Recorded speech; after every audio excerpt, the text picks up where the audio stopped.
안녕하세요. TV닥터 건강클리닉의 연규옥입니다. 안녕하세요. 이용입니다. 네, 우리가 이제 체온이 1도 올라가면요, 면역력이 3배나 증가한다고 합니다. 이걸 반대로 이야기를 하면 우리 몸의 체온이 떨어지면 면역력이 더 약해질 수 있다라는 얘기인데요. 요즘에 날씨가 추워지다 보니까 면역력에 대한 걱정하시는 분들 많으시더라고요. 네, 맞아요. 실제로 기온이 급격하게 변하는 환절기, 특히 요즘처럼 점점 추워지는 이 시기가 되면은 면역력이 뚝 떨어진다고 하는데요. 그래서 그런지 요즘에 뭐 감기로 고생하시는 분들도 많이 보게 되고요. 대상포진을 앓고 또 고생하시는 분들도 많이 보는 것 같습니다. 네, 맞습니다.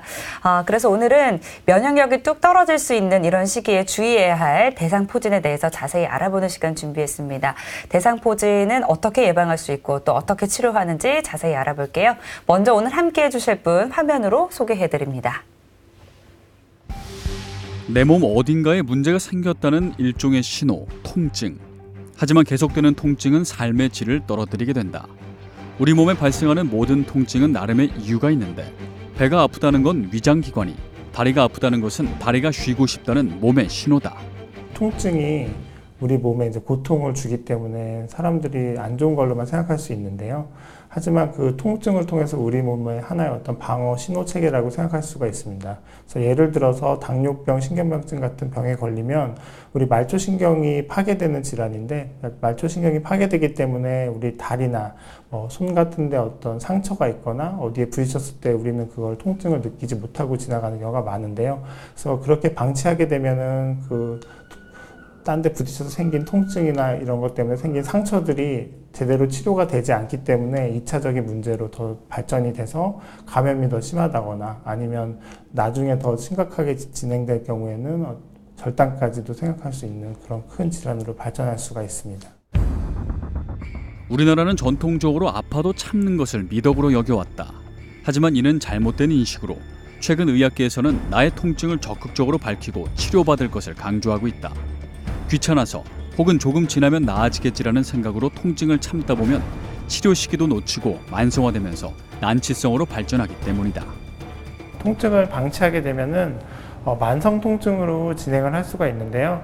그 만성 통증으로 진행하게 되면은 2차적으로 다른 문제점들이 더 같이 발생할 수가 있습니다. 그래서 우리 몸이 혈압이 오른다거나 아니면 혈당이 오른다거나 아니면 우울증이나 아니면 면역력 저하 같은 2차적인 문제점들이 생길 수가 있기 때문에 조기에 1차적으로 빨리 통증을 조절해서 만성 통증으로 진행되는 걸 막는 것이 중요하다고 할 수 있겠습니다. 이런 통증의 원인을 진단하고 치료하는 곳, 바로 마취통증의학과다. 마취통증의학과에서는 수술 시 마취와 환자 상태를 관리할 뿐만 아니라 통증이 만성으로 진행하기 전에 정확한 원인을 찾아 치료하고, 이미 만성으로 진행했다 하더라도 삶의 질을 높이기 위해 통증을 조절해 주는 것을 목표로 한다.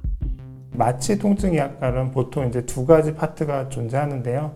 우선은 마취 파트라 그래서 마취과 같은 경우는 저희가 주로 수술방에서 수술을 하는 주치 선생님들을 도와서 수술을 진행하는데 그때 필요한 마취를 시행하는데요. 마취 종류에는 전신 마취를 하는 경우도 있고요.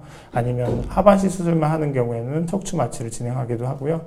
또 마지막으로는 팔 정도만 진행할 경우에는 팔만 부위 마취를 해서 수술을 진행하는 걸 도와주는 역할을 하고 있습니다. 또한 다른 파트인 통증의학과 같은 경우에는 외래나 협진 환자들을 보게 되는데, 그러니까 보통은 이제 통증을 호소하는 환자들이죠. 그래서 통증을 호소하는 원인에 대해서 저희가 좀 찾아보고 그 통증 원인을 파악한 다음에 거기에 맞는 치료나 시술 같은 거를 해서 통증이 좀 더 완화되거나 완치할 수 있게 도와주는 과입니다. 마취통증의학과에서 다루는 질환은 여러 가지 만성 통증이다. 신경통과 어깨, 팔, 허리 등에 발생하는 통증을 비롯해 혈관통, 중추성 통증, 섬유 근육통 등 전신에서 발생할 수 있는 통증을 치료한다. 그리고 비록 통증은 없지만 얼굴이 마비되었거나 경련이 있는 경우도 치료한다. 이런 마취통증의학과에서 관리하는 대표적인 통증은 대상포진 후 신경통이다. 대상포진은 우리가 보통 어렸을 때 수두 바이러스에 노출이 된 이후에 이 수두 바이러스가 우리 몸에 이제 신경절이라는 부위에 잠복해 있게 되는데요.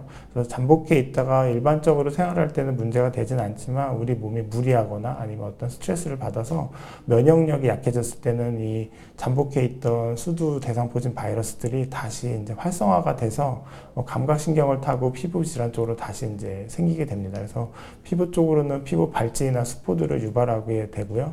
또 그와 동반돼서 신경절 쪽이 파괴됐기 때문에 그로 인해서 이제 통증도 같이 동반하는 경우가 대부분입니다. 대상포진 후 신경통은 대상포진의 가장 심각한 합병증 중 하나다. 보통 발진이 사라지고 한 달 이상 통증이 지속되는 것을 말하는데 대상포진 환자의 18% 정도에서 발생한다. 고령일수록 발생 빈도가 높은 것이 특징인데 60세 이상 환자에게서는 40%까지 발생하지만 60세 미만에서는 10% 미만으로 발생한다. 치료하지 않고 방치하면 통증의 정도는 점점 심해진다. 대상포진 후 신경통은 만성 통증으로 진행되는 경우가 대부분이고요.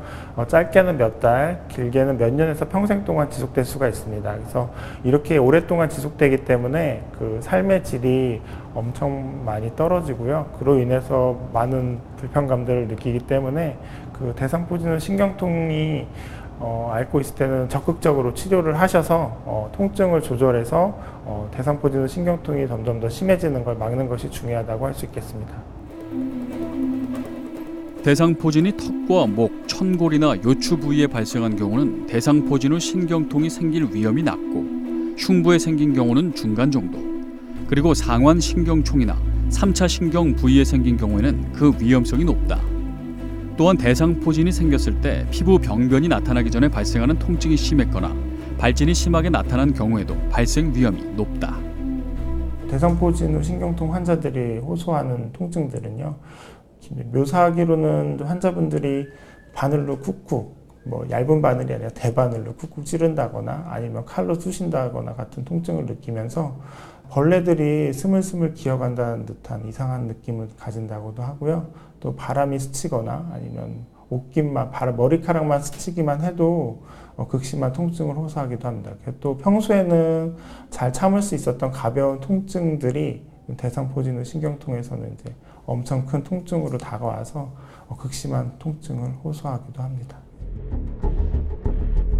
대상포진에 대한 치료는 일단 통증과 바이러스의 확산을 막고 2차적인 세균 감염을 예방하는 것이 목표다. 또한 대상포진 후 신경통 등의 합병증을 예방하는 것도 중요한데 이를 위해서는 빠른 치료가 필요하다. 합병증을 막지 못해 발생한 대상포진 후 신경통은 통증의 양상과 특성에 따라 치료 방법을 선택하게 되는데 치료의 가장 큰 목적은 통증 조절이다.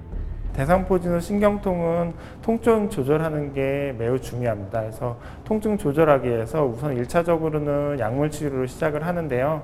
약물 치료에 쓰는 1차적인 약물들은 TCA 항우울제랑 항경련제를 주로 사용을 하고요. 이와 더불어서 혹시라도 피부 병변이 남아 있거나 피부 통증이 있는 것을 좀 감소시키기 위해서 리도카인 패치나 아니면 바르는 약들을 처방할 수가 있습니다. 그래서 1차적으로 이렇게 먹는 약이랑 바르는 약이랑 이렇게 해서 처방을 하고요. 이렇게 해서도 통증이 조절되지 않는 경우에는 이제 시술하는 쪽을 생각해 볼 수가 있는데요. 시술은 여러 가지 시술이 있는데 우선은 경막의 신경차단술이나 신경근 차단술 아니면 척추엽 주사 또 고주파술 매우 심한 만성 통증으로 진행됐을 경우에는 척수신경 자극술이라는 것도 시도해 볼 수 있겠습니다.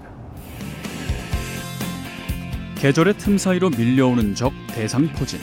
대상포진은 수두에 걸렸던 사람이라면 누구에게나 발생할 수 있고 면역력이 저하될 때 발병 위험이 높아지며 극심한 스트레스 후에도 호발하는 것으로 알려져 있다.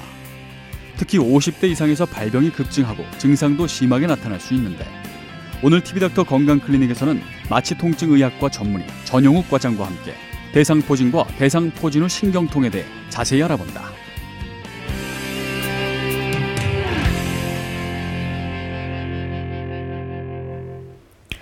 네, 예전에는 이제 대상포진이라고 하면 50대 이제 중년 이후의 분들에게 많이 발생하는 걸로 알고 있었는데 최근에는 20, 30대 젊은 층에게서도 증가하는 추세라고 합니다. 네, 요즘 뭐 젊은 분들 보면 학업과 진로에 대한 스트레스도 많고요. 너무 많죠. 그리고 또 회사 다니시는 분들도 야근에다가 또 뭐 회식까지 겹치는 맞아요. 이런 무리한 눈치도 봐야 되고요. 그렇죠. 이런 무리한 생활 패턴이 면역력 감소를 가져오기 때문이라고 합니다. 네, 이제 젊은 층부터 이제 고령의 노인까지 누구도 안심할 수 없는 질환인 것 같은데요. 오늘 자세히 알아보도록 하겠습니다. 화면으로 만나봤었던 전용욱 과장 스튜디오에 함께하고 있습니다. 과장님 안녕하세요. 네, 안녕하세요. 네, 반갑습니다.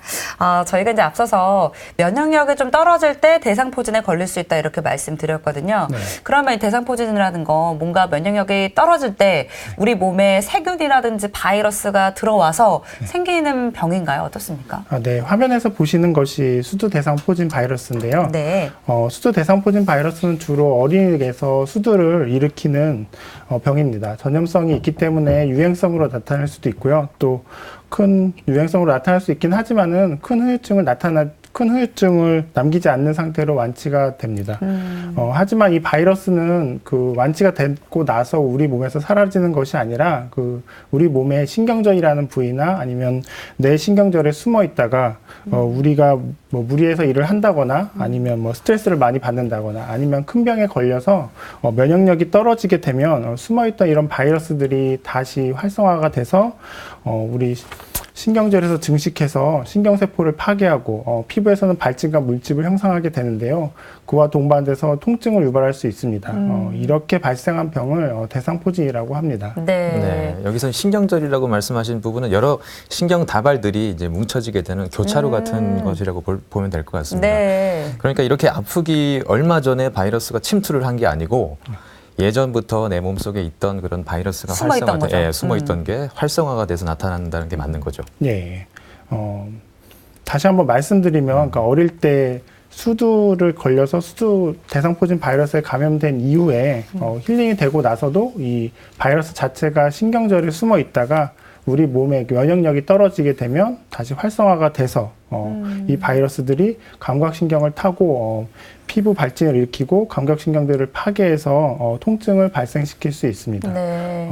화면을 보시면 네. 우선 수두 피부 병변이 나타나고 나서 네. 이 바이러스들이 그 감각신경을 타고 안쪽으로 이동하게 되는데 이렇게 이동한 바이러스들이 후군신경절이라는 부위에 잠복해 있게 됩니다. 이렇게 네. 잠복해 있다가 이 바이러스들이 이제 이 바이러스를 억제하는 세포 면역성 세포들의 활동이 약해지게 되면은 활성화가 되는데요. 그 다시 활성화된 바이러스들이 반대로 감각신경을 타고 그 수두 바이러스의 감염 경로의 반대 방향으로 다시 피부 쪽으로 나타나게 돼서 여러 가지 증상을 일으킬 수가 있습니다. 그러면 이제 어렸을 때 수두에 걸렸다가 다시 치료가 됐는데 그 바이러스가 이제 우리 몸속에 숨어 있었다라는 거잖아요. 네. 그럼 저 같은 경우는 이제 수두에 걸린 경험은 없는데 저처럼 이렇게 걸린 경험이 없는 분들은 대상포진에 걸릴 가능성이 없다고 볼 수 있을까요? 실제로 그렇지는 않습니다. 그러니까 우리 수두 경험이 없어도 걸릴 수가 있는데요. 우리나라 같은 경우는 20세 이상에서 수두 항체의 바이러스 양성률이 95% 이상으로 나옵니다. 이 말은 성인 95% 이상은 대상포진이 걸릴 수 있다라고 의미하고 있는데요. 네. 우리나라는 그 수두 예방접종은 1988년도부터 본격적으로 실시를 했고요. 2005년도부터는 국가 필수 예방접종으로 실시를 했는데요. 아마도 예방접종을 하게 되면 수두를 가볍게 앓고 지나가거나 아니면 네. 걸리지 않고 지나갈 수 있지만은 그렇다고 바이러스가 우리 몸에 잠복해 있지 않다라고 말씀할 수는 없고요. 그렇기 때문에 대상포진이 걸리지 않는다고 말할 수는 없을 것 같습니다. 네, 그렇겠군요. 우리 뭐 감기나 독감 바이러스 같은 경우는 이제 주변 사람들한테 전염을 하잖아요. 그렇죠. 옮기게 되는데 이 대상포진도 전염이 된다고 볼 수 있나요? 일반적으로 수두 백신 바이러스를 맞았거나 수두를 앓은 적이 있는 사람은 전염이 되지 않습니다. 또한 대상포진의 전염성 정도는 직접 물집의 그 수포를 만지거나 그 진액을 만지거나 본인의 피부에 직접적으로 접촉하지 않는 이상은 전염이 되지 않는다고 알려져 있습니다. 하지만 수두를 앓은 적이 없는 사람들은 전염이 될 수 있습니다. 특히 어린아이 같은 경우는 발진이 발생하기 1일 전부터 발진 발생 후 4, 5일까지는 수두군의 전염성이 있으므로 대상포진 환자와의 접촉을 피하는 것이 좋습니다. 또한 그 면역력이 떨어지는 질환을 앓고 있는 분들도 대상포진 환자와의 접촉을 피하는 것이 좋습니다. 네. 근데 이제 제가 듣기로는 이게 이제 빨리 발견해서 치료해주지 않으면 안 된다고 들었거든요. 네. 치료 시기를 놓치게 되면 오랫동안 좀 고생을 할 수 있다고요. 네, 그 대상포진은 빠른 치료가 정말 중요한데요. 네. 특히 항바이러스제 복용은 피부 병변 발생 72시간 이내에 복용하는 것이 대상포진의 골든타임을 지키는 것입니다.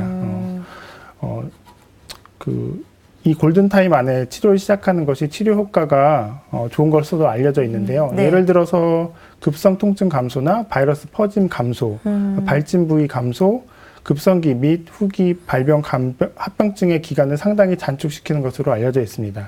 만약 그 치료가 늦어지게 되면 앞에서 말한 통증이나 어떤 피부병변, 합병증 등의 어떤 발생 가능성 및 어떤 그 기간들이 상당히 증가할 수가 있습니다. 그렇군요. 네, 우리가 뭐 흔히 응급 외상 환자나 중증 외상 환자나 그러니까요. 아니면은 뭐 심혈관 질환 환자들만 이 골든 타임이 있는 줄 알았는데 맞아요. 대상포진도 골든 타임이 있다는 걸 알았습니다. 72시간. 네. 네. 그런데 이 대상포진이 초기 증상이 감기 증상하고 비슷하기 때문에 치료 시기를 놓치게 되는 분들이 많다고 하더라고요. 모르실 것 같아요. 네. 네, 그 화면을 보시면 네. 초기에는 그 발진이 나타나지 않는 상태로 두통, 광감인성, 발열 없는 독감 증상, 가려움, 저림, 자결감 또는 뭐 손상받는 부위의 통증 등 비특이적인 증상들이 발생을 하는데요. 하지만 이제 다음 단계는 활성화 단계로 진입하면 대상포진의 그 특징적인 띠 모양 패턴의 그 방구진성 병변이 나타나게 돼서 시간이 지나면서 이 발진은 수포와 물집으로 발전하고 종종 피부를 바늘로 찌르는 듯한 극심한 통증을 유발할 수 있습니다. 마지막으로는 이런 이제 피부 병변이 사라지고 나서도 대상포진 후 신경통이라고 하는 통증만 남을 수 있는 경우도 있습니다. 네, 이게 통증이 진짜 엄청 나군요. 네. 대상포진의 이제 특징적인 증상에 대해서는 저희가 조금 뒤에 더 자세하게 알아보도록 하고요. 발생률에 대해서 좀 이야기 나눠볼까 합니다. 얼마나 많은 분들에게도 발생을 하고 있는지 궁금한데요. 발생률이 높은 편인가요? 어떻습니까? 우선 슬라이드를 보면서 설명을 드리겠습니다. 네. 그 슬라이드를 보시면 2008년도는 나와 있지 않은데요. 2008년도에도 41만 명 정도의 대상포진 환자 수가 있고요. 근데 이게 이제 2012년도 보시면 57만 명 정도로 상당히 많이 증가했는데요. 이거는 한 40% 정도 증가했다고 볼 수 있겠습니다. 최근 5년 동안 뭐 1년에 한 9% 이상씩 증가세를 보이고 있습니다. 이 중 약 한 8% 환자 같은 경우는 뭐 당뇨나 암 아니면 뭐 항암 치료 등과 같은 면역 저하 상태가 나타났을 때 이제 대상포진이 발생한 걸로 보여지고요. 이제 고령화 사회로 될수록 이제 면역력이 떨어지신 분들이 많아지기 때문에 아마 발생은 더 많이 증가할 것으로 보여집니다. 네. 네. 나이가 들어감에 따라서 이렇게 위험이 점점 높아지는 것으로 이렇게 나타나네요. 근데 노인분들한테 발생했을 때 좀 더 이게 심각한 문제가 있을 수 있다고 하는데요. 네, 그 노인에서 발생하게 되면 대상포진이 이렇게 젊은 사람한테 발생하는 것에 비해서 삶의 질을 더 많이 떨어뜨릴 수가 있는데요. 우선은 그 대상포진 후 신경통 같은 경우는 노인에서의 발생률이 젊은 사람에 비해서 몇 배 더 많이 발생할 수가 있습니다. 그래서 이렇게 발생한 신경통 때문에 이게 지속되게 되면 그 노인분 같은 경우는 뭐 정신적으로 판단력이나 경계심, 의미적 기억 변화까지 올 수 있습니다. 다음 표에서 보는 바와 같이 네. 해가 갈수록 대상포진 후 신경통 환자 수가 증가하고 있는데 특히 그 60세 이상에서 발생하는 환자 수가 60세 미만에서 발생하는 환자 수보다 항상 많은 것으로 보여질 수 있습니다. 네. 그러면 지금부터는 대상포진의 특징적인 증상에 대해서 좀 더 알아볼까 하는데요. 아까 이제 앞에서 통증에 대해서 좀 많이 말씀을 해주셨거든요. 네. 저도 듣기로는 이게 어떤 분들은 뭐 산통에 비유할 만큼 통증이 엄청나다고 호소하시더라고요. 그 정도로 심각한가요? 네, 그 대상 통증을 앓으신 그 환자분의 말씀대로 표현하자면은 네. 화끈거리고 가만히 있어도 아픈데 스치기만 해도 엄청 미칠 것 같고 동생분이 네. 살짝 쳤는데 눈물이 나올 정도라고 합니다. 예. 우리가 왜 몸살나도 조금만 네. 스쳐도 아플 때가 있는데 그렇죠. 비할 수가 없겠죠, 아마. 네, 아마 그러신 것 같습니다. 그래서 다음 슬라이드를 한번 보시면은 네. 그 대상포진의 통증 척도를 나타내는 것인데요. 이게 숫자가 높을수록 통증 정도가 센 거라고 볼 수 있겠습니다. 우선 그 대상포진 통증 중에 이제 급성 통증을 보시면 이 수치가 22 정도로 산통이 보통 한 18 정도, 네. 스스로 통증이 한 15 정도라고 할 수 있는데 그거보다도 훨씬 강한 것으로 와. 보여지고 있습니다. 예. 그 만성 통증 같은 경우도 대상포진이 한 20 정도 나타나고요. 류마티스 관절염이 10 정도, 만성 암 정도가 8 정도로 보일 수 있기 때문에 만성 통증, 급성 통증 모두 상당히 아픈 것으로 보여지고 있습니다. 분만 하는 것보다 더 아프다는 거예요. 그러니까요. 그렇죠. 예. 통증 정도를 이제 화살표로 표시한 것인데요. 그 빨간색 쪽, 화살표 끝쪽이 높은 통증이라고 보시면 됩니다. 네. 그래서 예, 보는 바와 같이 대상포진이라는 통증이 얼마나 그 심한지를 알 수 있습니다. 거의 윗부분에 있네요, 네. 진짜. 저희 심장내과에도 이런 분들이 가끔 이제 아주 심한 통증으로 가슴이 아프다고 오시는데 보면은 나중에 대상포진으로 진단이 되는 분들도 너무 가끔 아프니까 있습니다. 이게 위중한 질환으로 그렇죠. 생각할 것 같아요. 심근경색인 줄 알고 맞아요. 왔는데 보니까 또 대상포진이셨던 분들도 있습니다. 그래서 이런 뭐 통증도 문제지만 네. 대상포진이 또 피부에 나타나는 발진도 문제라고 얘기를 하더라고요. 그래서 더군다나 또 발견하기 어렵게 눈에 띄지 않는 부분에 생기는 분들도 있기 때문에 특히 주의해야 된다고 하더라고요. 그 피부 발진 같은 경우는 이제 바이러스가 숨어 있다가 재활성되면서 나오는 신경의 피부 분절 쪽에 이제 나타나는데요. 보통 이제 피부의 한쪽에 띠 모양으로, 그러니까 신경절을 타고 나타나는 경우가 많습니다. 그래서 대상포진 발생하는 피부 병변을 사진으로 보시면 네. 왼쪽에 있는 사진들은 이제 가슴이나 허리에 발생한 피부 병변 사진들이고요. 오른쪽 사진 같은 경우는 이제 안변무, 특히 그 눈이나 눈 주위에 발생한 피부 병변 사진들입니다. 가장 많이 발생하는 부위는 흉부이긴 하지만 네. 안면부에서도 상당히 많이 발생하고 있습니다. 저도 이제 사진 같은 걸 볼 때 이제 흉부라고 말씀해 주셨을 때 이제 옆구리 이런 데에 있는 이런 발진들을 사진으로 좀 본 적이 있는 것 같은데 네. 그럼 이런 그 대상포진 같은 경우는 네. 여러 부위에 이렇게 뭐 이곳저곳 이렇게 같이 발생하지는 않나 봐요. 네, 그 떨어져 있는 신경들을 지배하는 피부 분절에 같이 생기기는 쉽지 않습니다. 그래서 예를 들어서 뭐 가슴에 대상포진이 생겼는데 네. 뭐 얼굴 쪽에 또 생긴다거나 이런 경우는 흔치는 않고요. 보통은 이제 흉부에도 이제 여러 개의 신경이 있는데 그 인접한 뭐 흉부 5번째 피부 분절에 대상포진이 생겼다가 그 옆에 있는 피부 흉부 6번째 피부 분절에 같이 생기는 경우는 종종 있다고 볼 수 있습니다. 그렇군요. 다음으로 이제 호발 부위를 한번 살펴보면 네. 옆구리 부위가 이제 55%로 가장 많이 발생하고요. 그 다음으로 이제 3차 신경, 그러니까 얼굴 쪽에 있는 3차 신경 중에 첫 번째 가지가 지배하는 그 눈 주변이 20% 정도, 그 다음으로 이제 허리를 지배하는 요추신경이 15% 정도, 마지막으로 골반 부위가 5% 정도 발생하는 것으로 보이고 있습니다. 네. 근데 이게 특히 얼굴에 나타나는 경우도 있다고 하는데 그런 경우에는 뭐 특히나 더 조심해야 한다고 하더라고요. 네, 그 얼굴에 생기는 경우가 대상포진 빈도 중에 흉부 다음으로 많은데요. 네, 아까 눈 주변 있었어요. 예, 네. 여러 가지 합병증을 발생할 수 있습니다. 우선은 이제 얼굴에 분포하는 3차 신경 첫 번째 가지 중에 이제 코 섬유체 신경이 지배하는 것 중에 네. 코 분지를 지배하는 신경이 있는데요.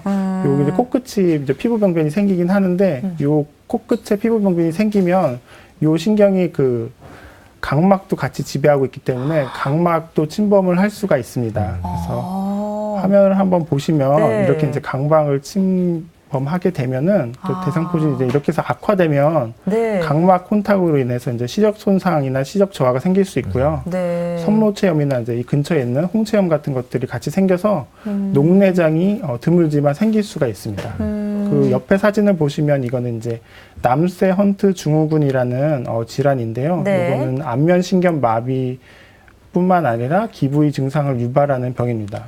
기부에 이제 물집이 생기고 심한 경우 어지러움증 및 청력 감소 등을 유발할 수가 있습니다. 네, 이제 물론 저희가 이제 사진으로 보여드린 경우가 흔한 경우는 아니지만, 그렇죠? 심각한 경우죠. 네, 그런데 이제 얼굴에 발생했을 때는 조금 더 주의가 필요하다라는 말씀을 해주셨습니다. 근데 우리가 왜 뭐 피부 발진이라든지 뭐 이런 게 생기면 가려움증 같은 걸 동반하잖아요. 네. 근데 긁게 되면 흉도 지게 되고, 아까도 보니까 대상포진 같은 경우도 흉터가 좀 안 남게 관리를 좀 잘 해줘야 될 것 같은데요. 네, 우선 이제 대상포진 피부병변의 변화를 한번 살펴보면은요. 네. 처음에는 울긋불긋한 이제 붉은 반점들이 신경을 따라서 나타난 후에 여러 개의 물집이 무리를 지어서 나타나게 되는데요. 이제 수포는 이제 보통 이제 수두 환자에서 나타나는 것과 동일한 조직 검사 결과가 나옵니다. 이렇게 발생한 수포는 10일에서 14일 정도 동안 변하게 되는데 고름이 차면서 탁해지거나 탁해지다가 이제 딱지로 변하게 됩니다. 이제 이때 피부가 이제 가려울 수가 있는데 네. 이제 피부가 가렵다가 긁게 되면은 2차 감염이 생길 수 있기 때문에 좀 가렵다고 긁는 걸 좀 참으시는 게 좋고요. 또 긁게 되면 피부가 흉터가 돼서 오래 남을 수 있으니까 좀 주의하는 게 좋습니다. 네. 네. 하여튼 여러 가지 합병증이 발생할 수 있고 또 뭐 흉터도 남을 수 있다고 하니까 걱정인데요. 그 앞에서 이제 여러 가지 합병증 말씀해 주셨는데 여러 네. 합병증 중에서도 환자분들께서 제일 좀 걱정하시는 부분이 신경통인 것 같아요. 네. 대상포진 후에 신경통으로 계속 이제 남아서 이어지는 경우가 많이 있는 건가요? 우선 저 대상포진의 신경통에 대해서 한 번 더 말씀을 드리면은 이제 급성으로 생긴 피부 발적이 사라져도 통증이 계속 남아 있거나 아니면 뭐 대상포진이 생겼던 부위에 나중에 통증이 나타나는 것을 대상포진 후 신경통이라고 하는데요. 네. 보통 성인 같은 경우는 대상포진 후에 한 10% 정도 그 정도 뭐 생길 수 있다고 하는데 이제 이게 나이가 들거나 연세가 많으신 분들 예를 들어서 막 60대 같은 경우는 60% 정도, 70대 같은 경우는 한 75% 정도 대상포진 후 신경통이 발생할 수가 있습니다. 그렇군요. 상당히 많네요. 네. 대상포진은 잠깐 앓고 지나가지만 신경통은 계속 가는 너무 거니까 힘들 거예요. 그만큼 네. 고통스러울 것 같습니다. 네, 화면을 보시면 우리나라 대상포진 후 신경통 발생률인데요. 50세 이후에 그 급격히 증가해서 뭐 60대, 70대까지 계속 증가하는 그런 빈도로 발생하고 있는 것을 알 수 있습니다. 네. 자, 아까 전에도 이제 대상포진 걸리신 분이 피부만 스쳐도 너무 극심한 네. 통증이 느껴진다라고 맞습니다. 말씀해 주셨는데요.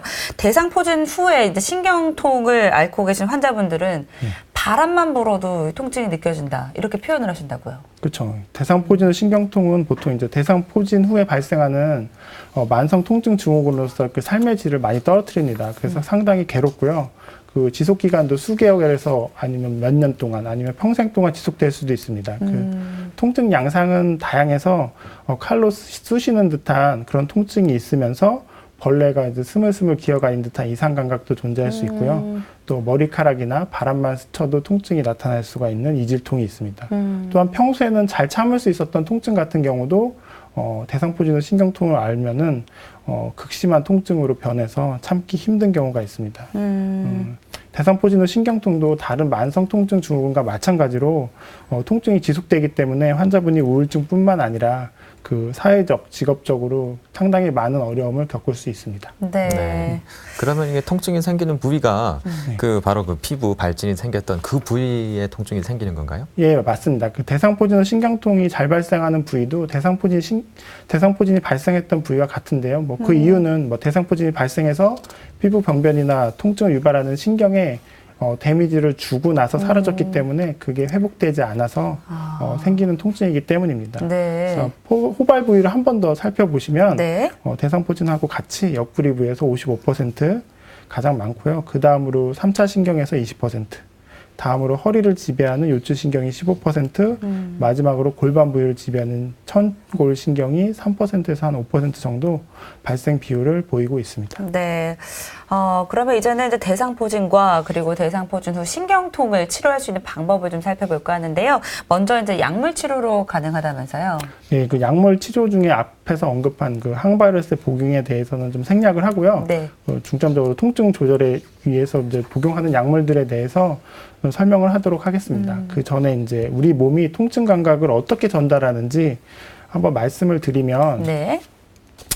피부나 외부에서 통증이 전달되면 그 1차 감각신경이 뒷부리를 통해 척수로 안으로 들어갑니다. 그래서 그 후 이제 척수신경 트랙이라는 곳을 타고 뇌로 전달되게 되는데 그 뇌에서 전달되고 나서 이 통증을 인식하게 되면 우리 몸에서 그 엔돌핀 같은 뇌인성 통증 조절 물질들이 나오게 됩니다. 그래서 이 통증 조절을 어느 정도 하는데요. 네. 그래서 이제 여기에 기인해서 크게 세 부위에 작용하는 약물들을 저희가 이제 복용하게 됩니다. 그래서 대상포진에서 통증 조절을 위해서 저 1차적으로 선택하는 약물은 TCA 항우울제라는 약과 항경련제를 선택하게 되는데요. 이 약들은 앞에서 설명한 그 세 가지 부위에 모두 전체적으로 작용할 수 있는 약물들입니다. 근데 이 약물들이 어지러움을 유발할 수 있기 때문에 약을 복용할 때 그 약을 증량한다거나 감소시킬 때 그 담당 의사분과 상의를 해서 그 약을 조절하는 것이 환자분의 그 안전한 약 복용을 도움을 줄 수 있을 것으로 보입니다. 또한 이제 추가적으로 패치나 아니면 뭐 바르는 약을 처방할 수 있는데요. 보통 패치 같은 경우는 리도카인 패치를 처방을 하고요. 이 리도카인 패치 같은 경우 작용하는 방법은 피부에 이제 통증을 느끼는 감각 자체를 무르게 해서 통증을 좀 조절하는 것이고요. 네. 캡사이신이라는 그 바르는 약 같은 경우는 그 대상포진 통증을 다른 감각으로 약간 치환시켜서 통증을 감소시키는 그런 작용을 하고 있습니다. 네, 여러 가지 뭐 약들을 말씀해 주셨는데 네. 특히 환자분들 같은 경우는 약을 먹으면서 불편한 감이 오면 약 때문에 좀 졸린다거나 어지럽다거나 그러면 아예 치료를 포기해 버리시고 약을 아예 안 드시고 병원에 더 안 오시는 분들도 많은 것 같아요. 그래서 그런 분들은 절대 그렇게 하시면 안 되고 꼭 다시 와서 환자분 담당 주치의분과 상의를 해서 약 용량을 조절한다거나 좀 줄인다든가. 네, 그렇게 꼭 상의를 하시는 게 중요할 것 같습니다. 네. 뭐 약물 치료뿐만 아니고 피부도 아까 보니까 되게 막 수포도 되게 심하게 맞아요. 생기고 또 뭐 흉터도 남을 수 있다고 하는데 피부 관리도 따로 해야 될 것 같습니다. 보기에도 좀 그럴 것 같아요. 네. 이제 수포가 발생한 부위에 이제 박테리아 감염이 생기면 치료가 되게 지연될 수가 있거든요. 그래서 이런 상황을 막기 위해서 다음 슬라이드에서 보는 바와 같이 네. 병원에서 이제 스포 드레싱을 하는 것이 좋고요. 가려운 경우 아까 앞에서 말씀한 것처럼 긁거나 이러면 2차 감염이 발생할 수가 있어서 긁지 않는 것이 좀 필요하겠습니다. 만약 이제 통증이 지속되거나 붉은 기운이 증가하거나 아니면 뭐 다시 붉은 발진 같은 게 다시 나타나게 되면 반드시 의사 선생님과 한번 상의하는 게 중요하겠습니다. 네. 그러니까 이제 약물과 또 피부 관리로 치료를 할 수 있으면 그렇게 좀 하면 되지만 만약에 이렇게라도 치료가 어려운 경우는 이제 시술을 생각하게 될 텐데요. 저희가 하나씩 좀 알아볼게요. 먼저 경막외 신경 차단술 그리고 신경근 차단술입니다. 이거 좀 용어도 어렵고요. 네, 좀 자세한 설명이 필요할 것 같아요. 네, 우선 이제 경막의 신경 차단술에 대해서 설명을 드리면 네. 화면을 한번 보시죠. 화면을 보시면 척추뼈 사이로 이제 공간을 통해서 이제 특수한 바늘을 접근해서요. 척수신경을 싸고 있는 게 이제 경막이라는 막이 있거든요. 네. 그 바로 바깥쪽까지 바늘을 접근을 해서 그 바늘을 통해서 주사제를 주입해서 직접적으로 이제 염증을 좀 가라앉히거나 통증의 민감도를 낮추는 그런 시술입니다. 다음 걸 보시면 이거 네. 같은 경우는 이제 그 신경근 신경 차단술인데요. 특정 피부 부위를 이제 지배하는 신경근만을 선택적으로 약물을 주입해서 통증을 해결하는 방법입니다. 시암이라는 이제 엑스레이 찍는 기계라고 보시면 되는데요. 이 네. 기구를 통해서 환자분의 환자분의 몸을 좀 파악하고 나서 도형 촬영한 후에 주사로 이제 시술을 하게 됩니다. 두 시술 모두 이제 시간 자체는 10분에서 한 20분 정도로 금방 끝날 수 있긴 하지만 네. 이제 중요한 게 혹시라도 이제 환자분이 기저질환이 있어서 당뇨가 있거나 아니면 뭐 다른 약들을 드시고 있으시면 꼭 시술하기 전에 시술하시는 선생님과 상의를 해서 미리미리 어떤 약 같은 걸 좀 조절한 다음에 시술하시는 것이 좀 필요하겠습니다. 네. 그리고 척추 이렇게 옆신경으로 이렇게 네. 주사를 하는 방법도 있다고 하던데요. 네, 그 다음 방법을 보시면 네. 척추 옆 신경 주사 같은 거 있는데요. 요 같은 경우는 이제 우리 몸에서 척추 옆 부위에 이제 공간이 있는데 위아래로 보면 이제 갈비뼈가 있고요. 네. 앞쪽으로는 흉막이 막고 있고 뒤쪽으로는 그 상늑간 횡인대라는 것으로 이제 덮여 있습니다. 이제 이렇게 이제 쐐기 모양으로 되어 있는 부위가 있는데요. 이 공간에 이제 약을 주게 되면 이 공간 안에 있는 교감신경, 늑간신경, 척추신경 등 여러 신경들이 이제 같이 약물 효과가 나타날 수가 있는데요. 보통 이 부위로 한 15cc 정도 약을 주면 네. 5분절의 어떤 체신경과 8분절의 교감신경이 같이 약 효과가 나타나는 것으로 알려져 있습니다. 시술이 비교적 간단하고요. 네. 혈액학적으로도 안전한 시술입니다. 근데 좀 주의해야 될 것은 앞에 이제 흉막이 있기 때문에 네. 흉막을 찌르게 되면 기흉이 발생할 수 있습니다. 근데 예전에 비해서 이제 요즘에는 초음파 시술이 많이 발전을 해서요. 그 기흉이 발생할 가능성은 상당히 낮게 함께 조사되고 있습니다. 네, 그렇군요. 그리고 이제 다음으로 알아볼 시술이 교감신경 총차단술. 이제 치료 방법들이 일단 이제 이름만 들어서도 감이 잘 안 와요. 네. 네. 어떤 시술인가요, 이건? 네, 이제 교감신경 학교 다닐 때 저희 수업 시간에 네. 교감신경, 부교감신경 아마 들어보셨을 거예요. 배운 기억은 있네요. 예. 네. 그러니까 교감신경은 일반적으로 이제 우리 몸이 위급한 상황일 때 그걸 대비해서 이제 대처하는 역할을 하는데요. 뭐 교감신경이 흥분하면 심박수가 빨라지고 뭐 혈압이 올라가고 땀이 많이 나고 그리고 또 이제 혈액 같은 경우도 중요한 부위인 뇌, 심장, 근육으로 몰리면서 이제 나타나는 현상들이 있는데요. 이 교감신경 차단술을 해서 하게 되면은 이제 통증을 조절하게 되면 혈류를 개선시키고 통증 자극에 의해서 이제 유발되는 물질들이 이제 분비되는 걸 좀 막을 수가 있어서 어떤 이미 생겼던 조직의 파괴로 인해서 어떤 것들을 치유하는 결과를 좀 기대해 볼 수 있습니다. 네, 이 교감신경 차단술 같은 경우는 시술하는 부위가 한 3군데 정도 있거든요. 네. 그래서 그 대상포진 신경통으로 생긴 통증 어떤 신경절의 위치에 따라서 뭐 성상신경절 처음에 보이시는 것이 성상신경절이고요. 두 번째 그 사진 보이는 것이 그 흉부 교감신경절 타단술이고요. 마지막으로 이거는 뭐 시암 사진으로 보이는데 마지막으로 아래쪽인 요부 교감신경전 신경차단술을 시행해 볼 수 있습니다. 네. 네. 지금 뭐 여러 가지 그 신경 차단술 여러 가지 방법들 설명하시는데 네. 복잡하지만 네. 이 경로는 다르지만 다 통증을 유발할 수 있는 여러 그 원인들을 신경주의에 그쵸, 약을 주는 거죠. 다 이렇게 막는 거죠. 네, 막는 것 같습니다. 맞아요. 그리고 뭐 박동성 고주파술이라는 것도 있다고 들었는데요. 네, 이거는 뭐 고주파를 이용하는 치료 방법인 것 그렇죠. 같은데. 고주파술 같은 경우는 두 가지 방법이 있는데요. 전통적인 방법인 고주파 응고술 같은 경우는 신경차단술로 효과가 있는 부위에 고주파 열 응고 치료를 하게 되는 건데요. 이제 방사선 투시하에서 이제 통증을 일으키는 신경 부위를 확인하고 등 쪽으로 특수하게 절연된 바늘을 찔려서 신경 부위를 위치시키고 그 섭씨 한 80도 정도 되는 고온으로 한 60초에서 120도 정도로 이제 가면은 해당 신경의 그 신경을 응고시킬 수 있습니다.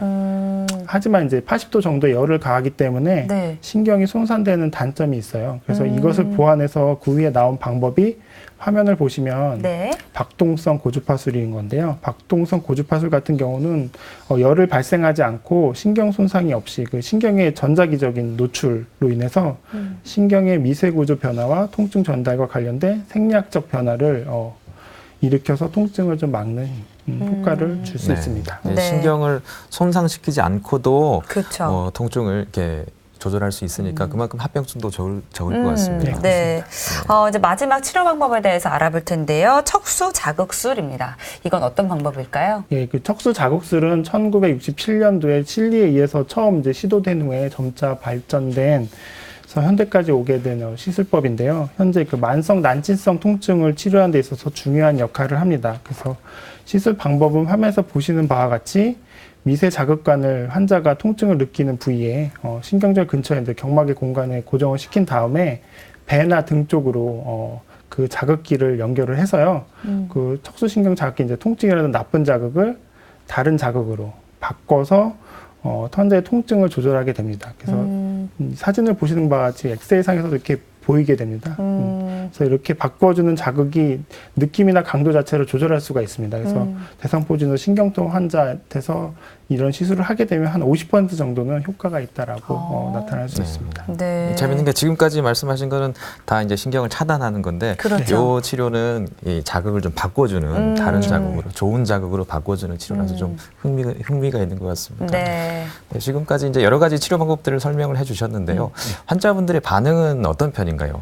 그러니까 대상포진후 신경통을 앓고 있는 분들이 치료를 받고 모두 다 이제 통증이 없어지면 좋겠지만 그렇지 않더라도 이제 포기하지 않고 계속 좀 치료를 하게 되면 통증의 어떤 강도나 아니면 뭐 불편감은 확실히 줄어들 수가 있습니다. 그래서 제가 그 뵌 환자분 중에 한 분이 계신데요. 네. 그분이 연세가 82세대 여자 환자분이셨어요. 그래서 8년 전에 대상포진 앓고 난 후에 대상포진 후 신경통이 이제 지속적으로 있으신 분이 있는데요. 그래서 피부에도 아직 병변이 좀 남아있는 상태셨고요.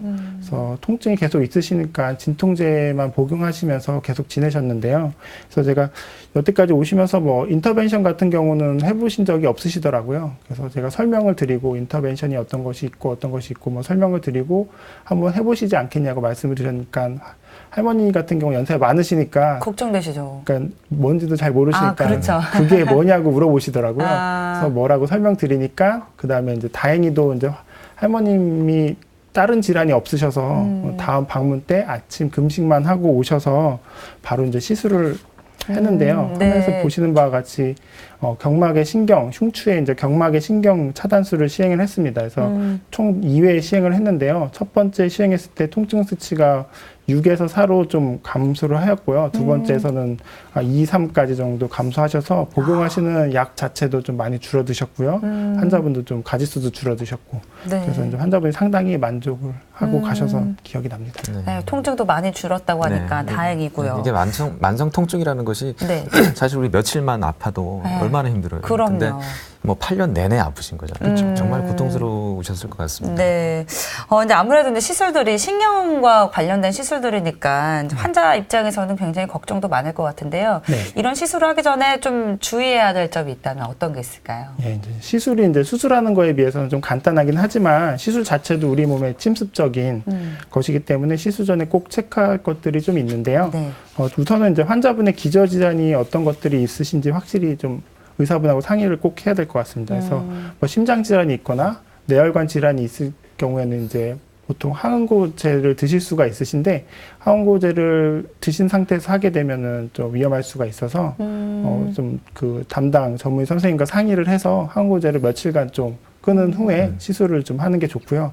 앞에서 말씀드린 그 척추엽 신경차단술 같은 경우는 부작용으로 기흉이 생길 수 있기 때문에 그 반대쪽 시술하는 쪽 반대쪽 폐가 좀 많이 기능이 떨어진 상태시면 좀 다른 시술을 하시는 게 훨씬 좋을 것 같습니다. 네, 그리고 그렇군요. 또 당뇨가 있으셔서 당뇨 질환 있으신 분들은 당이 좀 어느 정도 조절이 돼야 되거든요. 그래서 내분비 선생님들과 상의해서 당을 좀 조절하고 하시고요. 또 그 흉추 윗부분이나 목 부위에서 이제 시술을 하게 되는 경우에는 꼭 이제 금식을 하고 하시는 게 환자분 안전을 위해서 많은 도움이 될 것 같습니다. 네. 그런데 이 대상포진이 재발하는 경우는 없는 건가요? 그러니까 일반적으로 대상포진은 재발하지는 않는다고 알려져 있는데요. 네. 연구 결과를 보시면 이제 국내에서 연구하신 거는 뭐 한 2% 정도 발생할 수가 있고요. 그 해외 같은 경우는 0.5% 정도 발생할 수 있다라고 합니다. 그래서 그 대상포진하고 좀 비슷한 게 단순포진이라는 것이 있는데 비교해서 좀 대상포진은 왜 좀 재발이 잘 안 하고 단순포진은 왜 재발하는지 한번 말씀을 드리면 네.